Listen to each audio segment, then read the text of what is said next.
육군 보병뿐만 아니라 항공기, 함정 이런 데도 다 들어간다. 미국이 쓰는 게르마늄의 84%가 중국에서 넘어온 거고 중국이 이걸 끊어버릴 수 있어요. 록히드 마틴 입장에서는 선택의 여지가 없었고 한국이 무조건 필요했다 이렇게 볼 수가 있었겠네요. 이게 앞으로 한미 관계의 그 핵심이 될 정도로 우리나라한테는 큰 기회가 온다. 미국이 한국을 진짜 원하고 있구나.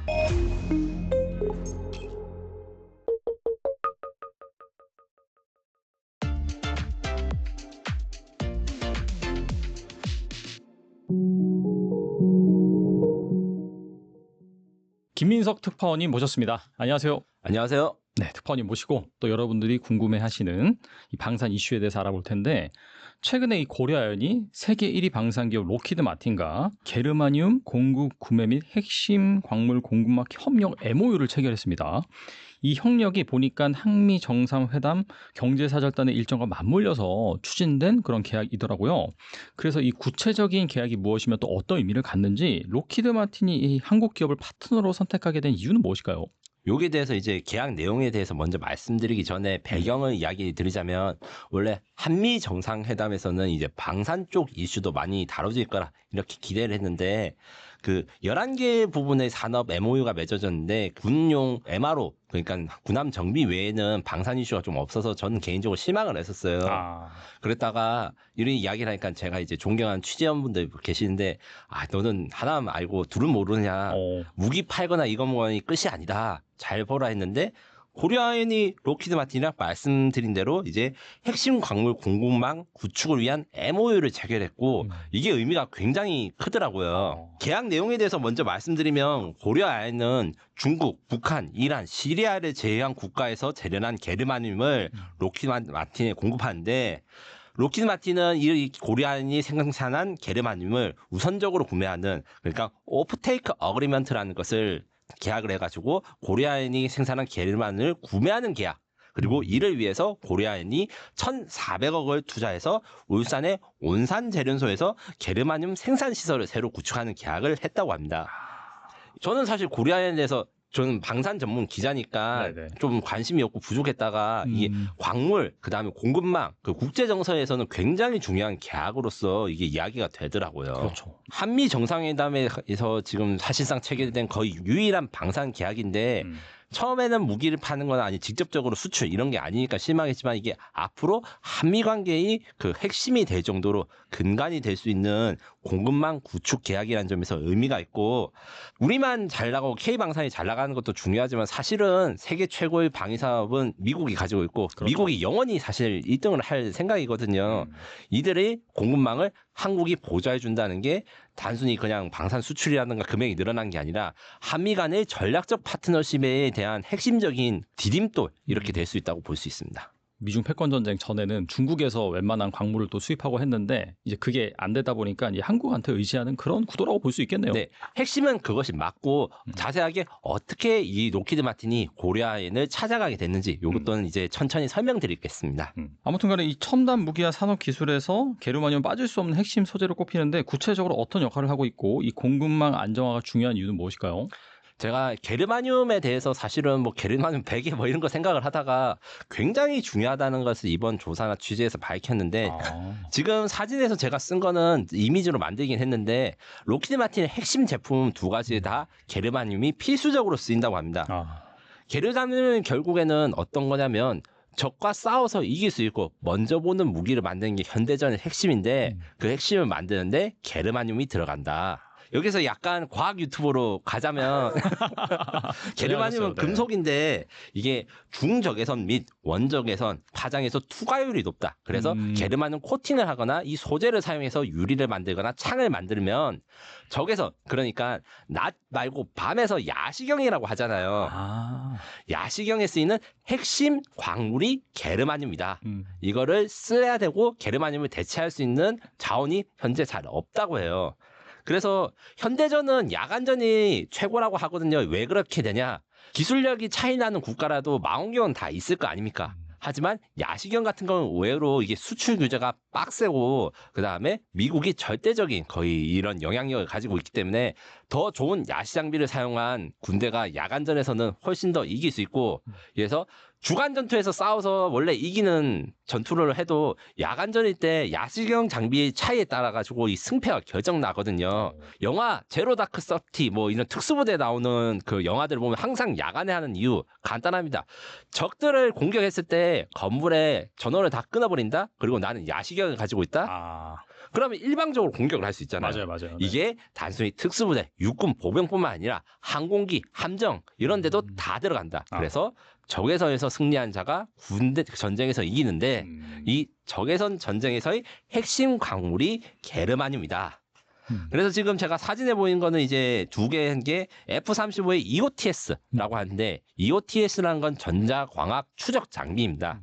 쉽게 말해서 레이더가 항상 중요하다고 해서 이제 레앙님도 아시겠지만 저희 레이더 이야기도 많이 했잖아요. 맞아요, 맞아요. 근데 적한테 지상에 폭격을 하거나 폭탄을 떨굴 때 레이더를 잘 쓰지 않습니다. 왜냐하면 카메라로 보고 저기 구조물을 보고 그 다음에 레이저를 쏴가지고 레이저를 유도해서 공격하는 것들이 대부분 유도 방식이거든요.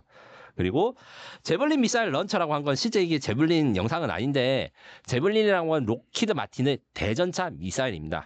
우크라이나 전쟁 초기 때 우크라이나군이 그 러시아군의 대규모 기갑 부대를 막을 수 있었던 게 미국이 긴급하게 이 제블린 미사일을 줘서 그 러시아의 탱크들을 대량으로 파괴했기 때문인데 이 미사일 같은 경우에는 적외선 호밍 유도라고 합니다. 즉 저걸 낙원을 하면 이제 적외선 탐색기가 자동으로 추적해서 가는 건데 이 추적기에도 게르마늄이 들어간다.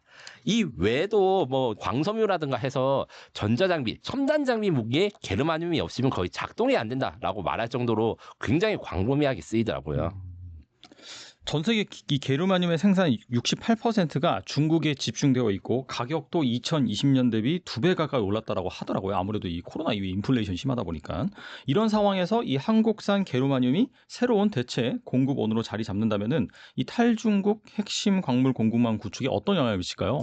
게르마늄의 그 시장 점유율 이렇게 조사했을 때 제가 말씀드린 대로 전 세계 생산의 68%를 중국이 독점하고 미국이 수입하는 게르마늄의 54%는 중국산, 30%는 벨기에산입니다.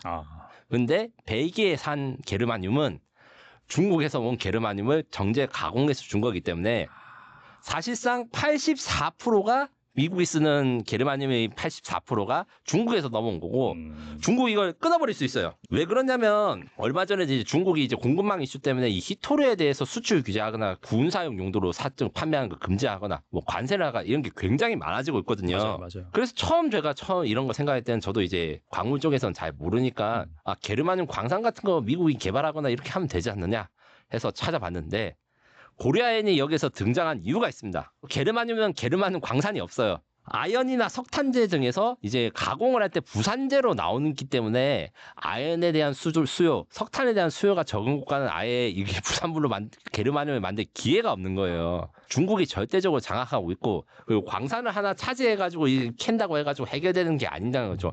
아연에 대한 자원을 일단 채굴한 다음에 아연을 가공해서 나오는 부산물이니까. 이렇다 보니까 미국 혼자서 입장에서는 그리고 석유 유전 찾는 것보다 훨씬 더 어려운 거죠. 그냥 단순히 광맥이나 이런 게 있는 것도 아니니까. 그래서 중국이 자연스럽게 장악을 하게 된 거고 중국산 게르마늄이 이런 로키드 마틴이 사용하는 무기 체계도 사실 지금까지는 들어갔습니다. 여기에 대해서 빨리 해결을 봐야겠다 생각해서 이번에 고려아연과 MOU를 맺게 된 것이죠.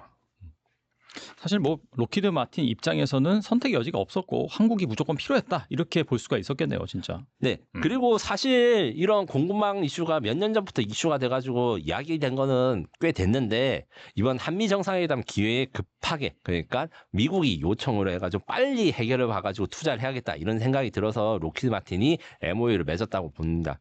요 같은 경우에는 그래서 우리나라가 공급망 그다음에 생산자로서의 우위를 한미 동맹으로 가져가면서 미국이 필요한 부족한 부분을 채워주는 식의 동맹 관계가 되면 이번에 한미 정상회담이 뭐 퍼줬다 해가지고 뭐 3천억 달러 투자 뭐 이런 걸로 해서 지금 난리가 났는데 사실 그게 명문화된 건 아니잖아요.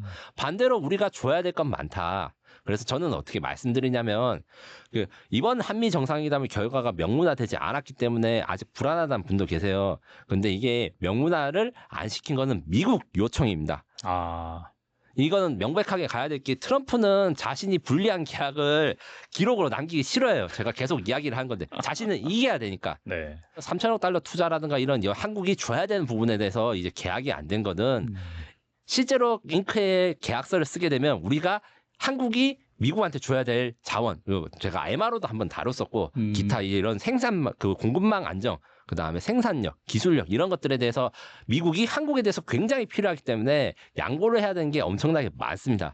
미국 입장에서는 양보를 해주긴 해줘야 되겠는데 이렇게 협상을 해서 잉크로 써서 마르면 야 이거는 미국이 불리하다 이렇게 생각해서 지금 한미 정상회담이 마무리된 걸로 생각하시면 되고 이 때문에 많이 한미 정상회담과 이번 결과에 대해서 걱정하시는 분도 있지만 여기에 우리나라한테는 큰 기회가 온다. 그리고 미국이 한국을 진짜 원하고 있구나. 이런 것을 잘 아셨으면 좋겠습니다. 그러니까 이게 뭐 상호관세 15%로 일괄 적용하고 우리가 3천억 달러 투자한다라고 하기 거기까지만 딱 윤곽이 나온 거고 디테일한 걸 따져 보면은 확실히 이제 미국에서 우리한테 좀 줄 것이라든지 그런 것들이 많아가지고 실제 이 문서화까지는 아직은 좀 진행이 안 됐다. 고로 네. 이제 뭐 우리나라한테 그렇게 불리한 건 아니다 이렇게 해석해 볼 수가 있겠네요. 네, 미국이 유리한 상황이면 이게 도장 찍고 사인하자고 했을 건데 바로 했겠죠. 네. 그런 이슈가 있고 그래서 앞으로는 이제 트럼프가 이미 한미 정상회담 결론을 냈으니까 세부 협상이 계속 진행되는데 그 과정에서 이번에 고려 아연의 사례처럼 우리가 공급망 분야 그다음에 방산 분야에서 미국한테 도움을 준 부분이 굉장히 많습니다. 그리고 이번 로키드 마틴 고려 아연 MOU 사례처럼 이 한국이 다른 소재나 자원 분야에서도 미국 방산 산업에 주출할 가능성이 있는지 특히 어떤 분야를 좀 주목하면 좋을까요? 이것도 제가 좀 취재를 해봤는데 생각보다 우리가 이제 공급망 분야에서 좀 우위를 차지하고 그다음 미국이 필요한 부분이 있습니다. 조사를 해보니까 중국이 게르마늄뿐만 아니라 텅스텐, 갈륨, 인듐, 네오디움 같은 히토류 자원을 무기화하고 앞서 게르마늄처럼 말한 대로 이제 공급을 아예 끊어버리거나 가격을 올리거나 관세를 하거나 아니면 수출 규제를 하는 게 굉장히 많습니다. 이 중에서 텅스텐 같은 경우에는 전차포의 포탄, 그러니까 대전차 장갑, 그 날탄이라고 하는 이 포탄의 주 재료입니다. 이게 정말 튼튼하기 때문에. 한국은 지금 현재 텅스텐 생산하지 않고 있는데 텅스텐 광산이 굉장히 큰 게 있어요. 다만 채산성이 맞아서 그동안 개발을 안 하고 있다가 중국이 거의 텅스텐을 독점하니까 이제 해외 자본을 들어와서 이제 재개발을 하고 있습니다.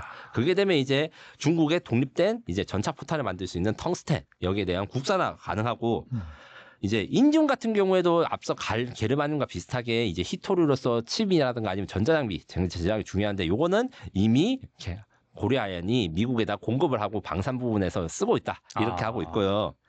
네오디움 같은 경우에는 모터에 쓰는 연구 자석이라고 합니다. 이 연구 자석 같은 경우에도 한국의 포스코 인터내셔널이라든가 아니면 이제 성림 첨단 산업이라고 대구에 있는 기업이 하나 있어요. 그런 것들이 이런 국제 독자적으로 자석을 채굴하거나 만들 수 있는 기업들이 한국에 존재하기 때문에 이런 여러 가지 히토류에 대한 생산 능력 이런 것들을 공급하면 이제 미국과의 협상이 될 수 있고 또 이제 갈륨 같은 경우에 사실 우리나라가 공급망 측면에서 부족한데 이 갈륨은 어디에 쓰이느냐 그 반도체에 쓰입니다. 맞아요. 예, 네네. 특히 요새 많이 쓰는 게 이제 전투기의 핵심 센서 A사 레이더 그리고 이제 충전기 중에서 GAN 충전기라고 요새 그 많이 나오는 걸 보실 수 있어요. 고속 충전하는데 거기에서 쓸 수 있는 특수한 반도체가 갈륨을 사용한 갈륨 나이트레이드 반도체인데 이 반도체를 생산할 수 있는 그 회사가 RFHIC라는 기업인데 이런 것도 이제 공급망에서 큰 도움이 될 것이다. 그래서 미국의 가려운 부분을 긁어주는 그다음에 이 국제 질서가 지금 중국과 미국과의 대결에서 할 때 우리가 이득을 취할 수 있는 부분이 이 부분이다. 그래서 이번에도 저도 많이 공부가 됐습니다. 지정학적 관점에서 생각해 보면은 사실 이 미중 패권 전쟁이 우리나라한테 나쁜 게 아니라 어떻게 본다면 좋은 기회가 될 수도 있다라는 생각이 드네요. 특히 방산 분야에서. 네, 그렇습니다. 특히 방산 분야의 경우에 특징이 공급망 안정이 매우 중요하고 이 관점에서 가격이 다소 비싸더라도 공급망 안정되는 걸 선호하는 게 있기 때문에 사실 중국의 제조업이 가격대 성능을 무기로 지금 거의 다 다른 나라들을 다 죽이고 있는 과정에서 대한민국이 살아날 수 있는 길을 터줬다. 이렇게 표현해도 저는 틀린 말이 아니라고 생각해요. 거기다가 이제 지금 미국 자체가 뭐 자신들의 제조업을 키우겠다. 그래서 한국 기업들이 막 투자해라 이런 이야기도 많이 나오는데 그게 그렇게 쉽게 될 수 있는 게 아니고 기본적으로 이제 생산량, 그 제조업에 대한 종사자에 대한 사업에 대한 대우나 이런 것들이 미국이 사실 지금 현재 구조로는 불가능하다. 특히 최근엔 뭐가 있냐? 트럼프가 불법 체류자에 대한 처벌을 강화하는데 이게 한국의 불법 체류자 처벌이나 이런 내용이랑 조금 달라요. 뭐가 다르냐면 워낙 너무 많이 들어가니까 이게 네. 불법 체류자가 없어지니 인력난이랑 그다음에 제조업부에 이런 데 문제가 생긴다는 거예요. 이 인건비도 되게 높아질 것 같아요. 그래서. 예, 인건비 높아지는 게 사실 큰 문제고 이것도 한국도 어느 정도 있는데 음.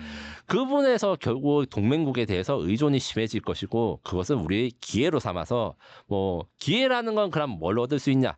제가 보기에는 단순히 한미 동맹 강화뿐만 아니라 뭐 주한미군의 이제 전략 자산 배치 혹은 이제 뭐 대한민국 원자력 재처리라든가 그 원자력 주권에 대한 협상 카드까지도 네, 네. 이런 것들이 쌓이고 쌓이면 그러니까 한 장 한 장으로는 뭐 우리가 원자력 재처리라든가 이런 우리가 필요한 것들에 대해서 얻을 수 없지만 우리의 제조업 전체적인 역량과 능력을 잘 활용하면 이걸 슬기롭게 극복할 수 있다. 저는 생각합니다.